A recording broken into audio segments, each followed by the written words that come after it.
இன்றைக்கி மோகன்ஜி டைரக்ஷனில் ரிலீஸ் ஆகிருக்கிற திரௌபதி 2 படத்தோட ரிவ்யூ தான் பார்க்க போகிறோம். இந்த மூவி வந்து ஒரு ஹிஸ்டாரிக்கல் ட்ராமா. அதாவது சுல்தான் ஆட்சியில் தமிழர்களுக்கும் இந்துக்களுக்கும் அவங்க பண்ண கொடுமைகள், அப்புறம் முஸ்லீம் மதத்தை பரப்பதுக்கு என்னென்ன பண்ணாங்க அப்படிங்கிற உண்மையான ஹிஸ்ட்ரியை வச்சு இந்த கதையை எடுத்திருக்காரு.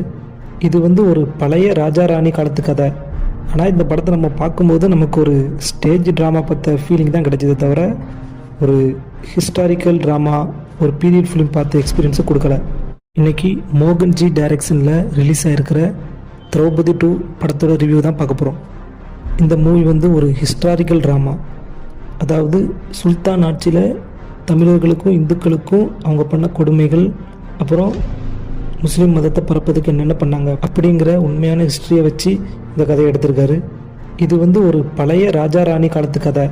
ஆனால் இந்த படத்தை நம்ம பார்க்கும்போது நமக்கு ஒரு ஸ்டேஜ் ட்ராமா பார்த்த ஃபீலிங் தான் கிடைச்சதே தவிர ஒரு ஹிஸ்டாரிக்கல் ட்ராமா, ஒரு பீரியட் ஃபிலிம் பார்த்த எக்ஸ்பீரியன்ஸை கொடுக்கல.